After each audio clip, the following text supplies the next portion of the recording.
नमस्कार, स्वागत आहे तुमचं आजच्या या व्लॉगमध्ये। काल लक्ष्मीपूजन झालं आणि त्यानंतर आम्ही पॅकिंग करून आवरून घेतलं, कारण का आम्हाला आज आहे ना पाडव्याच्या दिवशी आम्ही मुंबईला चाललो होतो, म्हणजेच माझ्या माहेरी। तर इथे बघा स्वरूपला एवढी घाई चाललेली आहे ना, त्यामुळे तो बॅग घेऊन असं पटपट चाललेला आहे आणि त्याला आहे ना ही बॅग खूप आवडते असं आहे ना खेचायला। तर तो म्हणतोय की मम्मा मलाच दे, पण थोडा वेळ त्याला दिली आणि त्यानंतर आम्ही मग गेलो बस स्टॉपला गेलो। तर आम्हाला तिथून आहे ना बस भेटली आणि मग ट्रॅव्हल्सने आम्ही मुंबईला जाणार आहे। तर पुढचा प्रवास कसा झाला आहे तो मी तुम्हाला पुढे सांगणारच आहे आणि मुंबईला गेल्यावरती काय काय एन्जॉय केलं ते देखील मी तुम्हाला ह्या आजच्या व्लॉगमध्ये सांगणार आहे, त्यामुळे व्लॉग शेवटपर्यंत नक्की बघा। आता आम्ही आहे ना चांदणी चौकमध्ये आलेलो आहे आणि आमचं आहे ना रिझर्वेशन नव्हतं, त्यामुळे आहे ना शिवशाही शिवनेरीला एवढी तुफान गर्दी होती आणि त्यामुळे बघून थोडंसं टेन्शन आलं होतं कुठली बस भेटेल का नाही। पण ह्यांनी आहे ना ऐनवेळीच असं पटकन नीताचं बस होती त्या बसचं रिझर्वेशन केलं आणि 2 सीटच अवेलेबल होते आणि आता जरी बस खाली वाटली ना तरी ती पुढे वाकडमध्ये जाऊन पूर्णपणे भरली होती। सीट अजिबात अवेलेबल नव्हतं, सणामुळे हे ना अजिबात आहे ना कुठल्याही गाड्या फुल होत्या, त्यामुळे मला असं टेन्शन होतं की जागा भेटेल का नाही, पण जागा भेटली। आणि इथे बघा त्यानंतर आहे ना मस्तपैकी छान असं पुणे टू मुंबई किंवा मुंबई टू पुणे हा प्रवास करण्यामध्ये ना सगळ्यात जास्त मला आहे ना का आवडतं, कारण का इथला जो व्ह्यू आहे ना लोणावळ्याचा वगैरे एवढा सुंदर वाटतो आणि पावसाळ्यानंतर जर तुम्ही कधी ट्रॅव्हल करणार असाल ना खूप म्हणजे छानच वाटतं तो। खरं तर सीट बुक करताना आम्हाला वेगवेगळ्या सीट्स आल्या होत्या, पण आता आहे ना म्हटलं जागा भेटेल का नाही ह्या भीतीने म्हटलं आपण बसमध्ये जाऊया। आणि आम्ही बसमध्ये गेल्यावरती जो व्यक्ती होता तो सीटवरती त्यांना आम्ही सांगितलं की आम्ही एकत्र बसू शकतो का, आणि त्यांनी आम्हाला लगेचच बोलले ठीक आहे मी दुसऱ्या सीटवरती बसतो, तुम्ही फॅमिली आहे तर ते बसा। म्हणजे कधी कधी आपल्याला ना एवढी चांगली माणसं भेटतात ना, काही वेळेला नाही देत ते, ती गोष्ट वेगळीच आहे। त्यानंतर आम्ही लोणावळ्याला उतरलो, म्हणजे बस थांबली होती ब्रेकफास्टसाठी, मुलांना थोडासा खाऊ घेतला, फ्रेश झालो आणि भूक लागली होती, वडापाव खाल्ला। घरून आहे ना थोडासा ब्रेकफास्ट वगैरे केला होता, सकाळी लवकर निघाल्यामुळे आहे ना फार काही एवढंसं गेलं नाही ब्रेकफास्ट वगैरे, कारण का सकाळ सकाळ एवढ्या लवकर खाण्याची सवय नव्हती। मुलांसाठी थोडंसं टिफिन पोहे वगैरे आणि बराच खाऊ आणला होता, तर इथे स्वरूपला बडीशोप दिली होती आणि तीच घेऊन तो लपवत होता, पप्पाने त्याला घेऊन दिलेली। बघू काय घेतलं। 3 वडापाव ऑर्डर केले होते, एक मला, स्वरूपला आणि स्वरूपच्या पप्पांना, आणि मी एक वडापाव घेतला आणि स्वरूपचे पप्पा वॉशरूमला गेले होते आणि बघतात तर फक्त वडा आहे, पाव गेला कुठे। तर स्वरूपने काय केलं, माझंही लक्ष नव्हतं, तर त्यांनी 2 पाव घेतले आणि दोन्ही पावाच्या मध्ये वडा, म्हणजे आपण पावाचं मध्ये पाट त्यांनी असा कट नव्हता केला, हे बघा अशा प्रकारे वडापाव खात होता। नंतर त्याला म्हटलं अरे असं नाही करायचं, की पप्पानी मग त्याला व्यवस्थित करून दिलं आणि त्याच्यामध्ये थोडीशी त्याला चटणी टाकून दिली, कारण का त्याला तिखट खूप आवडतं। आणि ते शिशाला पोहे नको आहे म्हणून ती असा डब्बा झाकून ठेवते की मला नको चारू तू पोहे। आणि त्यानंतर एक 15-20 मिनटांमध्येच आम्ही तिथून निघालो, गाडी निघाली होती। स्वरूपला बडीशोप घेतली होती आणि ती शिशाला देखील पाहिजे होती, म्हणून त्यासाठी ती दोघांची भांडणं होती। थोडा वेळ ते भांडले आणि लगेचच थोड्या वेळाने झोपी गेले दोघं पण।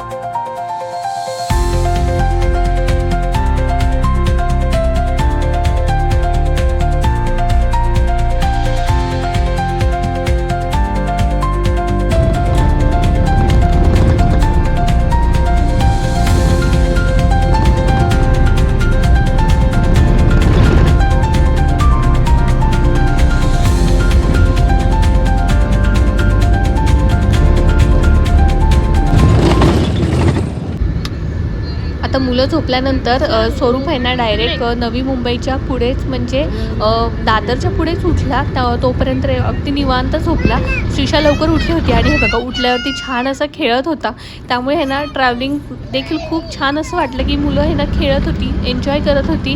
मला तर फक्त एवढं टेन्शन होतं की आज जागा भेटेल की नाही, कारण का दिवाळी किंवा कुठलाही सण असेल ना तरी गाड्या खूप फुल असतात, जागा भेटेल का नाही ह्याची अजिबात अपेक्षाच करू शकत नाही. पण आम्ही सुखरूप म्हणजे आमच्या स्टेशनला पोचलो, बस स्टॉपला पोचलो मलाडला. आणि मुंबईमध्ये खाली उतरल्या एक गोष्ट मला पटकन जाणवली, ती म्हणजे इथलं वातावरण. कारण का पुण्यामध्ये एवढं थंड वातावरण आहे आणि मुंबईमध्ये ना AC ची बस होती त्यामुळे एवढं काही वाटलं नाही. आणि खाली उतरलं की खूप असं गरम व्हायला लागलं होतं. मग ऑटो केले आणि डायरेक्ट आम्ही पोचलो आमच्या घरी. आता मी येणार आहे त्यामुळे ना पप्पा रस्त्यावरती वाट बघत असतात नेहमी आणि मम्मी घरी स्वयंपाक करत असते की मुलांसाठी काय करू, हे करू का ते करू. ते आधीच त्यांचं चाललेलं असतं. तर पप्पा आले होते आणि मुलं पण एवढी आहे ना शिशा पटकन गेली कारण काय ना ती लहान आहे त्यामुळे ना पटकन अशी कोणाकडे जात नाही आहे. आणि बाबांना ना भेटून तिला 3-4 महिने झाले होते. आता ती बऱ्यापैकी ओळखायला लागली होती. आम्ही वेळेपेक्षा थोडं जास्त आलो होतो कारण का दिवाळीमध्ये असं मम्मीला वाटलं होतं की 4 वाजतील, पण आम्ही आलो होतो 1-1.5 तास आधीच आलो होतो. कारण का आज एवढी आम्हाला कुठेच ट्रॅफिक लागली नाही दुपारची. संध्याकाळी वगैरे थोडी ट्रॅफिक लागली असती त्यामुळे आम्ही आहे ना दुपारचं आल्यामुळे आम्हाला अजिबात ट्रॅफिक लागली नाही.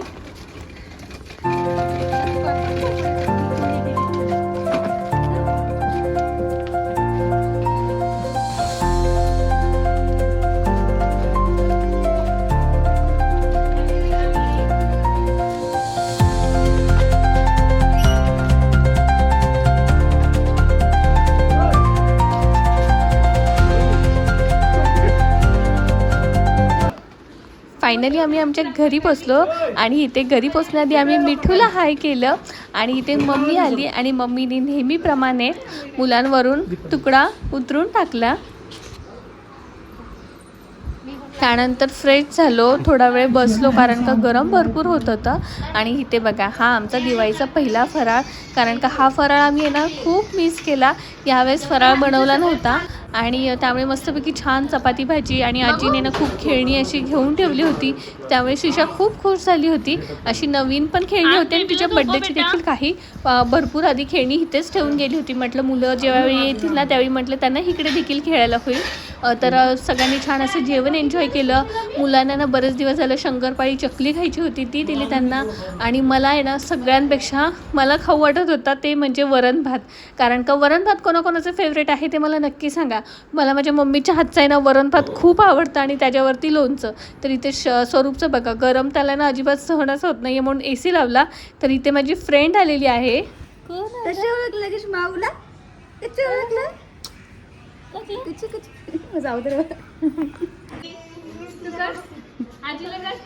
हॅपी दिवाळी कर.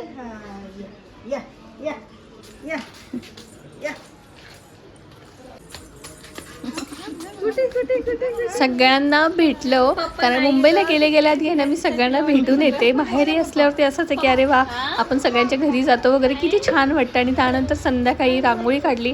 अर्थात आज पाडवा आहे त्याचं देखील आम्हाला तयारी करायची होती. म्हटलं प्रवास देखील झाला होता भरपूर त्यामुळे म्हटलं अगदी साधं सिंपल आपण रांगोळी काढावी आणि सिंपल असं आपण तयार होऊन हे कर पाडव्याचं सेलिब्रेशन केलं आम्ही छान छोटंसं.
बाबा बाजूला हो पहिला. ठीक आहे. फोटो येतोय. फोटो मी सांगते पप्पा. फोटो मी सांगते. फोटो काढला. फोटो मध्ये लाव ना याला गेला फोटो काढ. चालूच आहे ना कधी व्हिडिओ चालू आहे ना. फोटो काढू ना. हा लागते कर.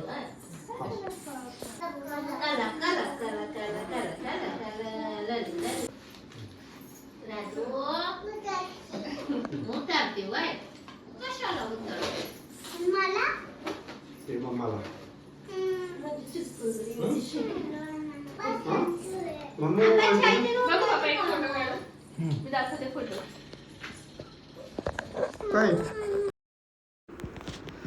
सेलिब्रेशन झालं छान. मग आता त्यानंतर आम्ही ना मुलांसाठी जेवण केलं, कारण का मुलं दिवसभर थकली होती. म्हटलं प्रवासाने वगैरे त्यांना कंटाळा आला असेल. आता इथे कुठलाही फोटो व्हिडिओ काढायचा असेल ना तर स्वरूपला आहे ना असं त्याला असं वाटतं की ते बिघडावं म्हणून तो असं काहीतरी खोडी करतच असतो. त्यानंतर हे बघा आज आहे ना मला अजिबात मुलांना काही चारायचं आहे का मुलांना बघायचं टेन्शन नव्हतं, कारण का आल्यापासून आजी बाबाच त्यांना बघत होते की मुलांना भूक लागली आहे का. त्यानंतर पप्पांनी आहे ना हे सोफा कम बेड होता तर त्याच्यानंतर बेड केला. म्हटलं तर मुलांना भूक लागलेली असेल मग पहिलं आम्ही त्यांना चारलं. पप्पांनी इथे शिशाला आणि बाबांनी इथे दादाला असं दोघंही चारत होते आणि मुलं देखील बघा छान एन्जॉय करत होते.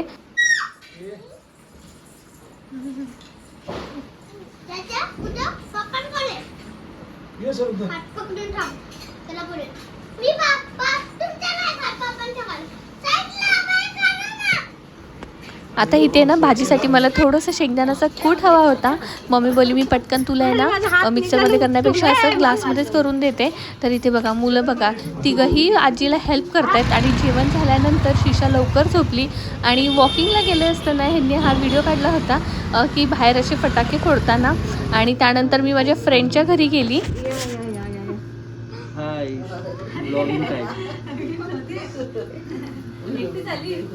नाही ग एकटी कशी येईल. नाही बस बारी सगळ्यांच्या साक्षीने फोडली सुपारी चालली दीपाली. तर आजचा ब्लॉग मी इथेच संपवते. पुन्हा भेटूया अशाच एका नवीन आणि छान व्हिडिओ सोबत. तोपर्यंत नमस्कार.